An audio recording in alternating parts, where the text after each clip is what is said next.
Hello and welcome to Pro Trader Strategies market commentary for Thursday, July the 23rd. My name's Eric Wilkinson, and yes, you very well may recognize me as the Wolfman from mainstream media, where I've talked about the economic data, the geopolitical environment, and how that impacts the overall markets with my market analysis. And I do the same thing in these daily market commentaries, but I go a little bit further and layer on top of the option strategies I find that we can implement around those assumptions we come up with from the market analysis. But I do have specific guidelines that we need to follow in order to implement any option strategy around any assumption. Okay, so make sure you check out my webinars on how to build an option strategy, because it's not like picking it out of a hat.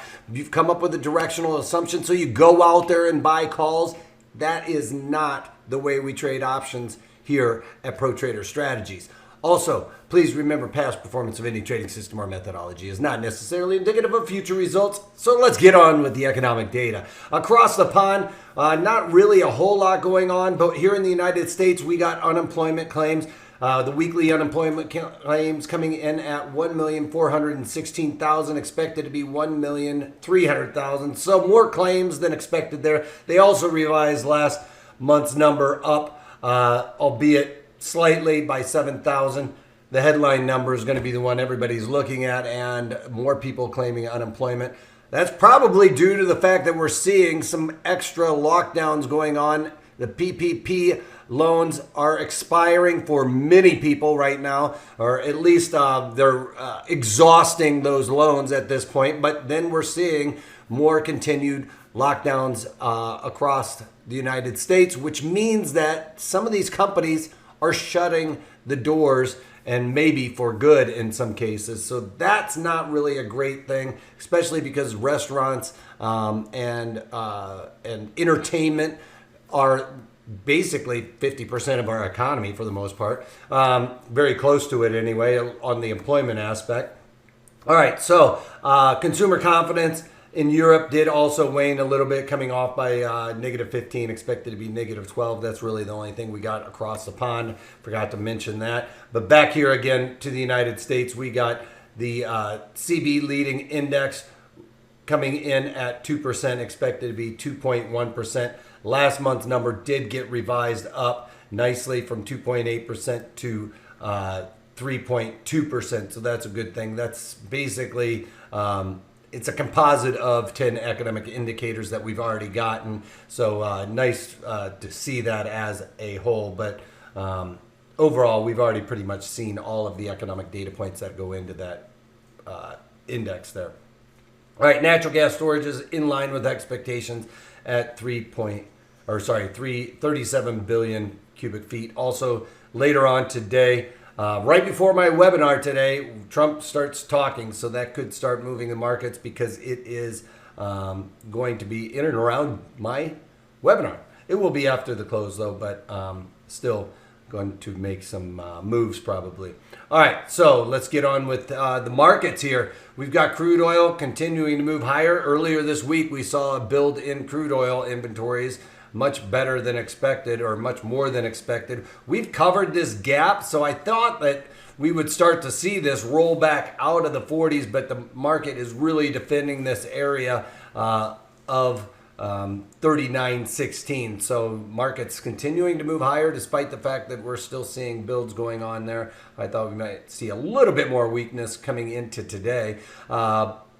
We've got bond futures moving higher by 0.5 point right now into that 180 handle, right there at the point of control. Remember, we've talked about this earlier, how the point of control for the time node moved higher, which is right where we are right now. We haven't seen that volume node move, but it is very close to getting a step up to where we are currently right now. And that is something we've been talking about, because we don't really expect to see the Fed to move interest rates anytime soon. The long-year bond probably going to be in and around this area for the foreseeable future. So I think that interest rates are going to be suppressed, and therefore bonds really cannot start coming off.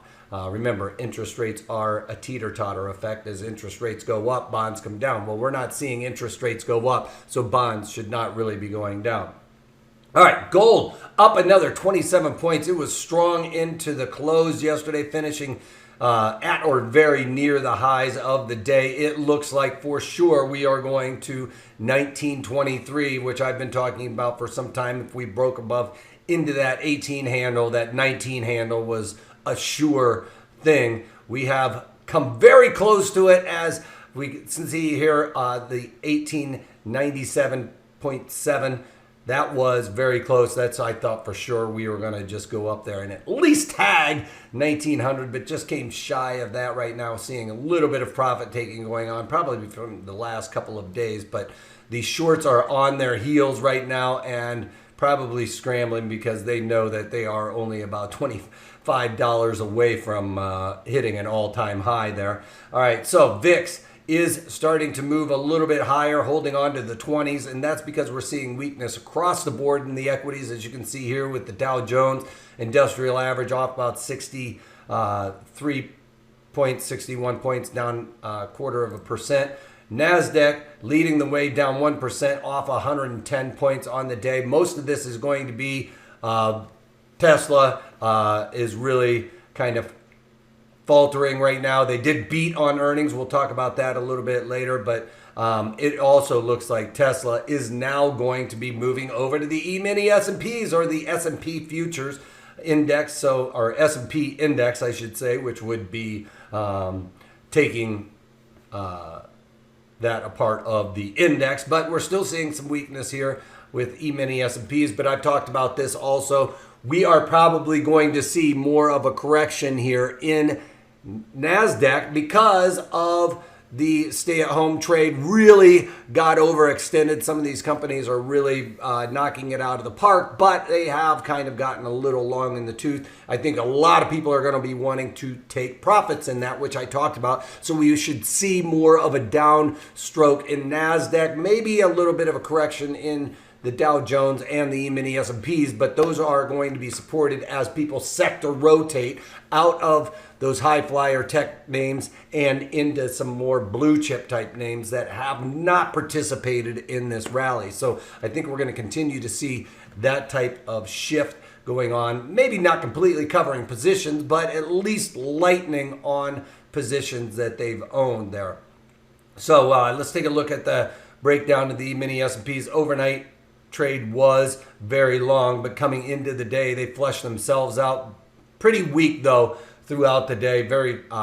Feels very heavy today in the markets. Not a whole lot of great news coming out with these different companies that came out with earnings. And I missed the earnings. I actually saw an article on Microsoft, which I probably should pull up Microsoft first, and LinkedIn is laying off workers. Now, I just talked about right before that article came out that I thought that LinkedIn would probably do much better in this type of environment, as there's so many people unemployed that they would be paying for premium services in order to find a job, right? Well, one of the caveats to that is the businesses aren't hiring, so they're not putting out posts and paying for that either. So that was one of the catalysts to really cause Microsoft to think about laying off workers of its own. Therefore, I'm pulling the ripcord on playing that trade, right? Despite the fact that they might have done well on this earnings call, and maybe even talked the talk and walked the walk during their earnings call.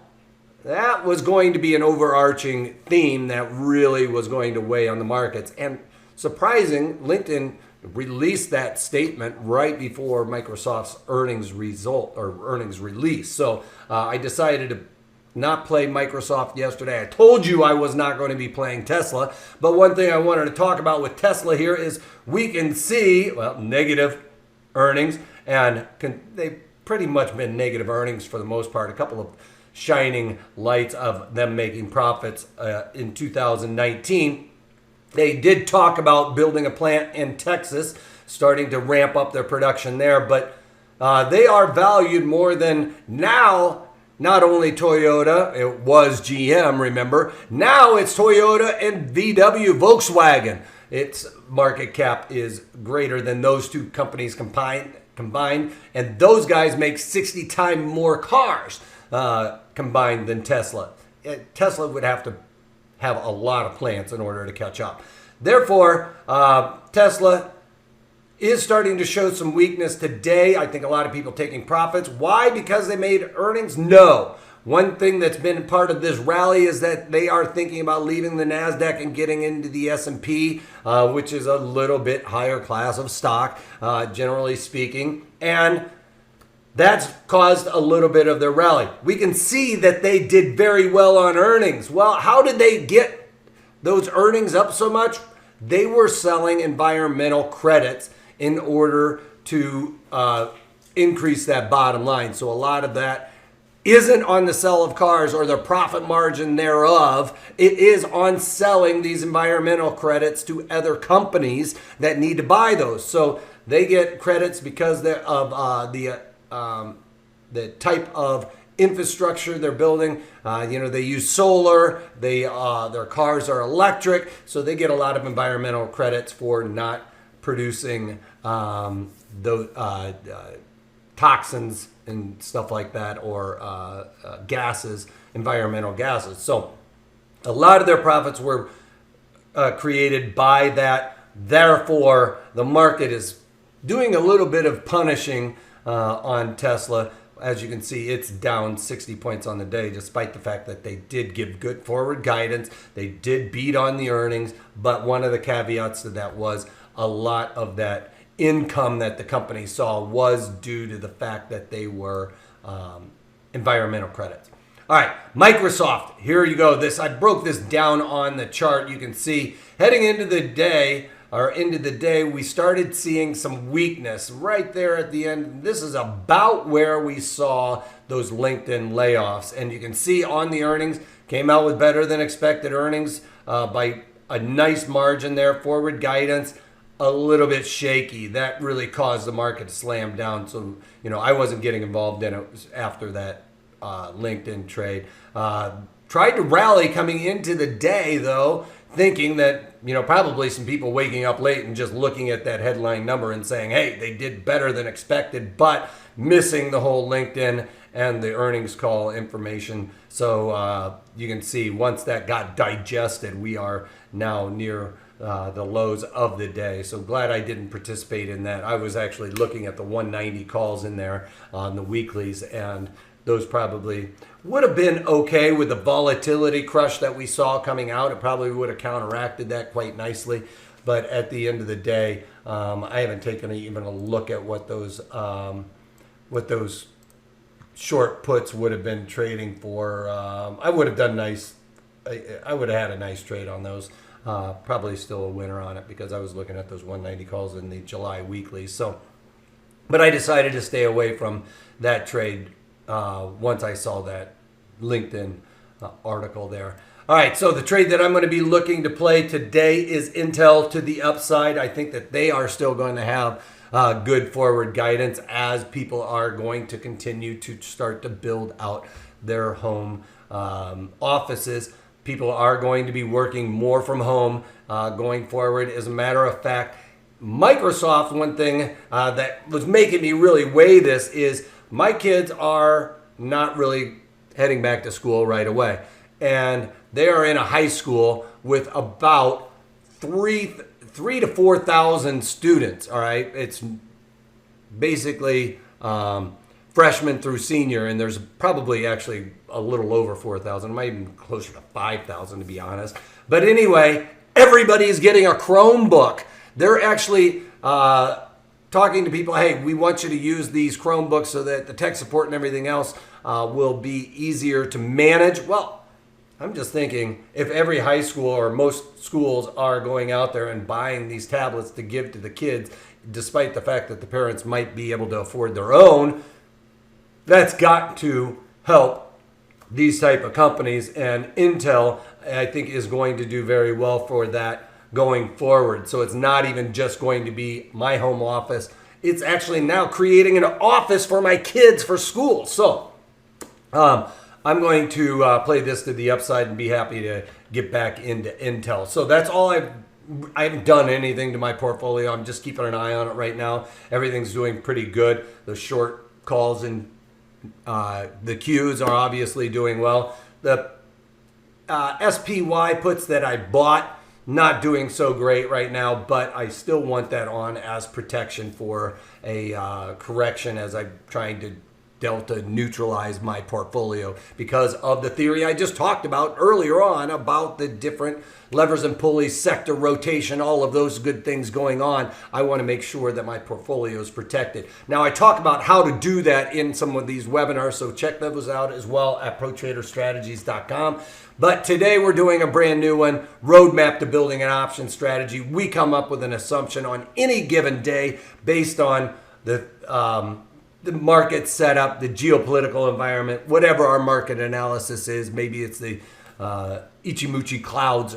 I don't know what you guys look at necessarily, the Fibonacci's, the simple moving averages, but we will come up with a directional assumption. Maybe it's something you saw at the store or on TV and thought that this is a great idea and it's going to help their bottom line. Well, that is our directional assumption. Now we need to figure out what's the best option strategy for that. Is it buying calls? Is it selling puts? Should we do a long put spread, a synthetic long stock trade? All right. So all of those things we need to figure out, or we need to figure out all of the nuances around that underlying before we can figure out what option strategy it is. So we do that in these webinars.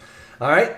So check that out, protraderstrategies.com. Please take a moment to go over this disclaimer. As we are an educational company, I'm not trying to solicit you guys to do what I'm doing. What I'm trying to do here is to teach you how we go through a process, stay mechanical in order to trade and be successful. All right, so that's all I got for you guys. Check out the webinar. Other than that, if you can't take that, take it easy.